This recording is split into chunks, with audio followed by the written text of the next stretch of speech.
आओ बच्चों, तो ये 9 नंबर क्वेश्चन देखते हैं। देखिए, find all points of discontinuity of F where F is defined by F X upon mod X if X less than zero. X less than zero होगा तो आपको ये कंडीशन देगा। -1 इफ एक्स ग्रेटर देन और equal to zero, तो X greater than equal to zero होगा तो ये देगा। मतलब बिल्कुल 8 जैसा क्वेश्चन है, कुछ विशेष वगैरह नहीं है। ठीक है, तो चलिए थोड़ा सा इसको पहले ग्राफ हम लोग बनाने की कोशिश करते हैं। ये आप एक्स ड्रॉ कर लीजिए। देखिए कंडीशन दिया है एक्स लेस देन, ठीक है ना, जीरो, यानी जीरो से पहले यहाँ आप पॉइंट्स ले लीजिए जीरो, यानी इससे पहले, ठीक है। तो इससे पहले आपके पास ये फंक्शन हमने एक बना दिया, ठीक है ना, जीरो से पहले। तो ये क्या कंडीशन आपको दे रहा है? कंडीशन दे रहा है एक्स बाई मोड एक्स, ये दे रहा है कंडीशन जीरो से पहले, और एक्स ग्रेटर देन जीरो और जीरो के बाद ये कंडीशन, ठीक है ना, -1 दे रहा है, यानी कि यहाँ पे जो फंक्शन है ये दे रहा है -1, जीरो और जीरो के बाद ये फंक्शन दे रहा है। यानी 3 केसेस हम लोग बना सकते हैं, लेस देन, ग्रेटर देन और जीरो, ये कंडीशन, ठीक है ना, और कुछ विशेष इसमें नहीं है। चलिए तो आगे हम लोग बढ़ते हैं। आइए तो देखते हैं केस फर्स्ट। केस फर्स्ट हम लोग लेते हैं at X equal to zero, zero से हम लोग स्टार्ट करते हैं, ठीक है ना। तो देखिए जीरो में क्या देगा, ये आपके पास जीरो क्या है, जो एक पॉइंट्स दे रखा है, तो इसमें हम लोग LHL RHL और फंक्शन की वैल्यू निकाल सकते हैं, ठीक है, और आसानी से इसको हम लोग कंटिन्यूटी देख सकते हैं, ठीक है। तो ये हम लोग वही काम करते हैं। तो LHL में हम लोग चलते हैं, LHL। LHL में क्या आएगा आपके पास, आएगा limit X tends to zero minus zero से थोड़ा सा पहले, तो जीरो से पहले क्या ये फंक्शन आपको दे रहा है, तो हम लोग लिख सकते हैं एक्स बाई मोड एक्स, सीधी सी बात है, ठीक। और मोड एक्स को ब्रेक हम लोग क्या करते हैं, एक्स बाई माइनस एक्स से, limit X tends to zero minus X by minus X, इसे ब्रेक करते हैं। तो ये देखिए कट जाएगा, क्या रिजल्ट हमारे पास आएगा, -1, यानी LHL आपके पास -1 आए। ध्यान रखिएगा मोड वाले फंक्शन जो होते हैं, ठीक है, तो उसको -1 से हम लोग ब्रेक करते हैं, क्योंकि यह कंडीशन जीरो से थोड़ा सा पहले माइनस में जा रहा है। RHL आप निकाल दीजिए, RHL क्या हो जाएगा, limit X tends to zero plus हो जाएगा, यानी जीरो से थोड़ा सा आगे, ठीक है। तो जीरो से आगे जाएगा तो फंक्शन क्या दे रहा है, -1, ठीक है। देखिए एक्स ग्रेटर देन जीरो होगा तो -1 दे रहा है, यहाँ भी -1 दे रहा है, यानी कि -1 आएगा, ठीक है। अब ये आपके पास -1 आया, तो ये आपके पास हो जाएगा -1। ये देखिए दोनों आपके पास वैल्यू बराबर आ रहे हैं, ठीक है। आगे फिर हम लोग आगे बढ़ते हैं, इसमें फंक्शन की वैल्यू पे हम लोग निकालते हैं। तो ये आपके पास आ जाएगा f0, तो f0 पे क्या दे रहा है, -1, हम लोग लिख सकते हैं -1। यानी यहाँ आप लोग आसानी से देख सकते हैं कि तीनों केसेस में आपके पास सेम है, यानी हम लोग लिख सकते हैं LHL RHL और फंक्शन पे वैल्यू सेम दे रहा है, ठीक।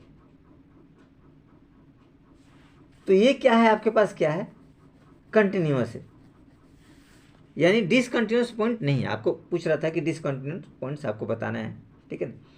तो ये क्या आपके पास है, फंक्शन कंडीशन, तो लिख सकते हैं so f is continuous, f x लिख एफ लीजिए, आप दोनों लिख सकते हो, देखिए so function is continuous at x is equal to zero.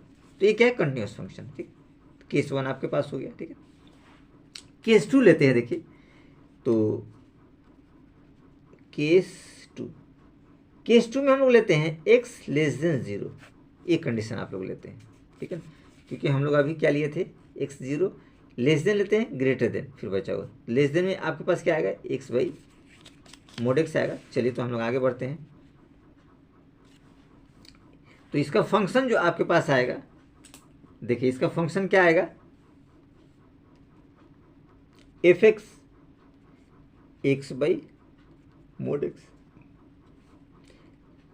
अब यहाँ देखिए इसको जो इसकी वैल्यू को जो हम लोग ब्रेक करेंगे तो ये आएगा एक्स बाई माइनस एक्स, क्योंकि मोड एक्स को जब हम लोग ब्रेक करते हैं तो -x से डिवाइड इसको करते हैं, ठीक है। तो ये आपके पास क्या है, -1 इसकी वैल्यू है, ठीक है। तो ये भी क्या है, कंटिन्यूस है, क्योंकि ये कांस्टेंट फंक्शन है, ठीक है, क्योंकि आपके पास क्या रिजल्ट है, माइनस है, ठीक है। तो ये क्या है, कांस्टेंट फंक्शन लिख सकते हैं कि it is constant function.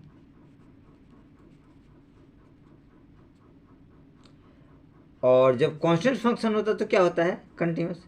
So it is continuous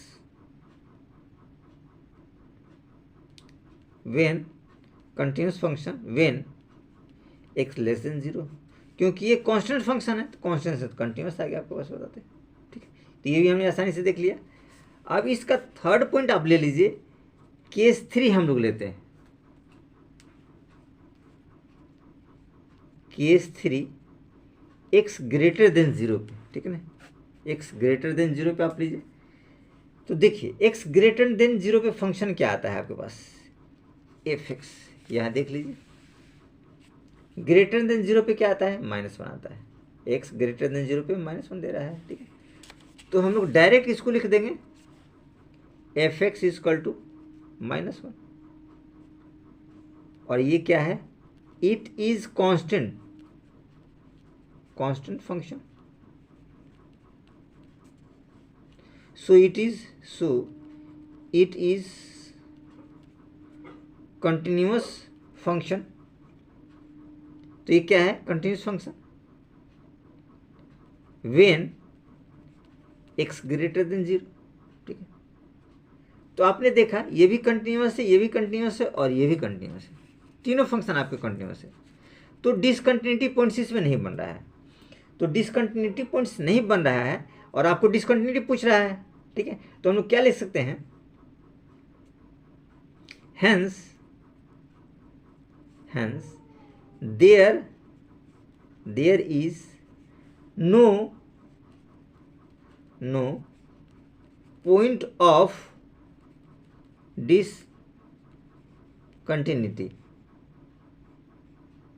discontinuous भी कर सकते हैं, डिसकंटिन्यूअस यानी कोई डिसकंटिन्यूअस का आपके पास पॉइंट इसमें नहीं बन रहा है, ठीक है। तो कुछ विशेष वगैरह नहीं था, बहुत आसानी से हमने इस लॉजिक को भी हम लोगों ने खत्म कर लिया।